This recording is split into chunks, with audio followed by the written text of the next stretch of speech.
Hello friends, mister bro YouTube ಚಾನಲ್ಗೆ ಸ್ವಾಗತ. ಇವತ್ತಿನ ಈ ವಿಡಿಯೋದಲ್ಲಿ ಸರ್ಕಾರಿ ವಿದ್ಯಾರ್ಥಿ ವೇತನದ ಬಗ್ಗೆ, ಗೌರ್ಮೆಂಟಿಂದ ಬರೋದೊಂದು ಸ್ಕಾಲರ್ಶಿಪ್ ಬಗ್ಗೆ ಸಂಪೂರ್ಣವಾದ ಮಾಹಿತಿನ ತಿಳ್ಕೊಳ್ಳೋಣ.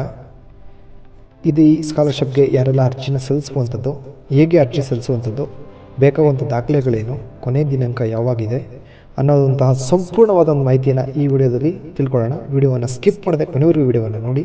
ಅದೇ ರೀತಿ ಯಾರೆಲ್ಲ ಇನ್ನೂ ನಮ್ಮ ಚಾನಲ್ನ ಸಬ್ಸ್ಕ್ರೈಬ್ ಮಾಡಿಲ್ಲ, ತಪ್ಪದೆ ರೆಡ್ ಕಲರ್ನಲ್ಲಿ ಇರ್ತಕ್ಕಂಥ ಸಬ್ಸ್ಕ್ರೈಬ್ ಬಟನ್ನ ಪ್ರೆಸ್ ಮಾಡಿ, ಪಕ್ಕದಲ್ಲಿರುವಂಥ ಬೆಲ್ ಬಟನ್ನ ಪ್ರೆಸ್ ಮಾಡಿ.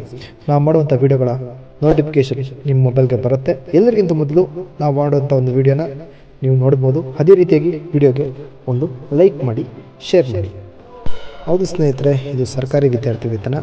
ಪ್ರತಿ ವರ್ಷವೂ ಸಹ ಓದ್ತಾ ಇರ್ತಕ್ಕಂಥ ಒಂದು ವಿದ್ಯಾರ್ಥಿಗಳಿಗೆ ಸರ್ಕಾರದಿಂದ ವಿದ್ಯಾರ್ಥಿ ವೇತನವಾಗಿ SSP ಸ್ಕಾಲರ್ಶಿಪ್ ಅಂತ ಘೋಷಣೆ ಮಾಡಿದ್ದಾರೆ. ಪ್ರತಿ ವರ್ಷವೂ ಸಹ ಈ ಸ್ಕಾಲರ್ಶಿಪ್ನ ಬರುತ್ತೆ. ಪ್ರತಿ ವರ್ಷವೂ ಈ ಸ್ಕಾಲರ್ಶಿಪ್ನ ಪಡ್ಕೋಬೋದು. ಈ ಎಲ್ಲ ಕೋರ್ಸ್ದವ್ರೂ ಈಗ ನೀವೇನು 1ನೇ ಕ್ಲಾಸ್ ಫಸ್ಟ್ ಸ್ಟ್ಯಾಂಡರ್ಡ್ ಅಂತ ಏನಂತೀವಿ, ಫಸ್ಟ್ ಸ್ಟ್ಯಾಂಡರ್ಡಿಂದ PG ವರ್ಗೂ ಪ್ರೊಫೆಷ್ನಲ್ ಕೋರ್ಸಸ್ ಅವರು ಕೂಡ ಈ ಸ್ಕಾಲರ್ಶಿಪ್ಗೆ ಅರ್ಜಿ ಸಲ್ಲಿಸಿ ಎಲ್ಲರೂ ಸಹ ಈ ಸ್ಕಾಲರ್ಶಿಪ್ನ ಪಡ್ಕೋಬೋದು. ಆಮೇಲೆ ಯಾವುದೇ ಥರದ ಜಾತಿ ಇಲ್ಲ, ಎಲ್ಲ ಜಾತಿಯವರು ಸಹ ಈ ಸ್ಕಾಲರ್ಶಿಪ್ಗೆ ಅರ್ಜಿನ ಸಲ್ಲಿಸ್ಬೋದು. ಅರ್ಜಿನ ಸಲ್ಲಿಸೋದಕ್ಕೆ ಇನ್ನೇನು ಅರ್ಜಿಗಳು ಪ್ರಾರಂಭ ಆಗಿದೆ. ಈಗ ನೀವು ಹೋಗಿ ಅರ್ಜಿಗಳನ್ನು ಸಲ್ಲಿಸ್ಬೋದಾಗಿರುತ್ತೆ. ಸ್ನೇಹಿತರೆ, ಈ ವಿದ್ಯಾರ್ಥಿ ವೇತನಕ್ಕೆ ಅರ್ಜಿ ಸಲ್ಲಿಸಬೇಕು ಅಂತಂದರೆ ಏನೆಲ್ಲ ದಾಖಲೆಗಳು ಬೇಕು ಅಂತ ತಿಳಿಯೋದಾದರೆ, ಮೊದಲನೇದಾಗಿ ವಿದ್ಯಾರ್ಥಿಯ ಆಧಾರ್ ಕಾರ್ಡ್ ಬೇಕಾಗುತ್ತೆ. ಒಂದು ವೇಳೆ 1 to 10th ಏನಾದರೂ ವಿದ್ಯಾರ್ಥಿಗಳು ಓದ್ತಿದ್ರೆ ಅವ್ರದ್ದು SALCD ಅಂತ ಇರುತ್ತೆ, ಸ್ಕೂಲಿಂದಲೇ SALCD ಕೊಟ್ಟಿರ್ತಾರೆ. ಕೊಟ್ಟಿಲ್ಲ ಅಂತಂದರೆ ನಿಮ್ಮ ಸ್ಕೂಲ್ನಲ್ಲಿ ನಿಮ್ಮ ಹೆಡ್ ಮಾಸ್ಟರ್ ಅಥವಾ ಏನಾದರೂ ಶಾಲಾ ಮುಖ್ಯಸ್ಥರನ್ನ ಕೇಳಿದ್ರೆ ಅವ್ರು ಕೊಡ್ತಾರೆ SALCD ಅಂತ. ಆ SALCD ಬೇಕಾಗುತ್ತೆ. ಆಮೇಲೆ ಎಲ್ಲ ವಿದ್ಯಾರ್ಥಿಗಳ ಆಧಾರ್ ಕಾರ್ಡ್ ಬೇಕಾಗುತ್ತೆ. ಮೊದಲು ಯಾರು ವಿದ್ಯಾರ್ಥಿ ಅರ್ಜಿ ಸಲ್ಲಿಸಿದ್ರೆ ಅದು ಯಾವ ಕ್ಲಾಸ್ ಆದರೂ ಇರಲಿ, ಆಧಾರ್ ಕಾರ್ಡ್ ಕಂಪಲ್ಸರಿ ಬೇಕಾಗುತ್ತೆ. ಆಮೇಲೆ ವಿದ್ಯಾರ್ಥಿ ಹಿಂದಿನ ವರ್ಷದ ಅಂಕಪಟ್ಟಿ ಬೇಕಾಗುತ್ತೆ.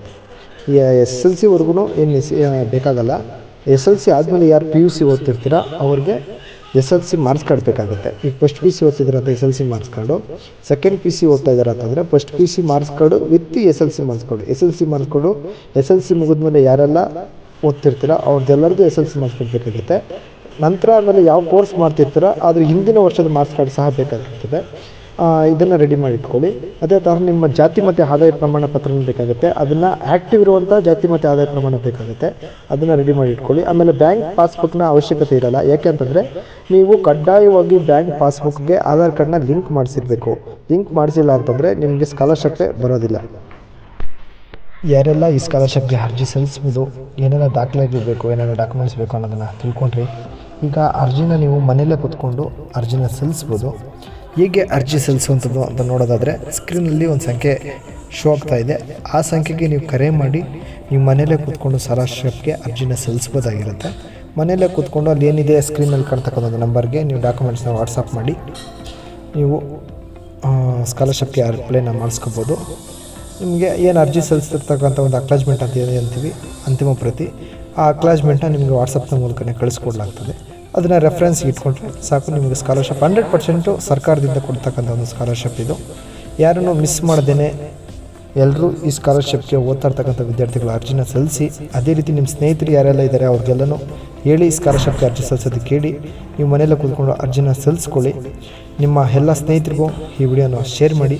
ಹಾಗೆ ನಮ್ಮ ಚಾನಲ್ನ ತಪ್ಪದೆ ಸಬ್ಸ್ಕ್ರೈಬ್ ಮಾಡ್ಕೊಳ್ಳಿ ಇದೇ ಥರದ ವೀಡಿಯೋಗಳಿಗಾಗಿ. ಹಾಗೆ ಪಕ್ಕದಲ್ಲಿರೋದನ್ನ ಬೆಲ್ ಬಟನ್ನ ಪ್ರೆಸ್ ಮಾಡ್ಕೊಳ್ಳಿ. ಎಲ್ಲರಿಗೂ ಶೇರ್ ಮಾಡಿ.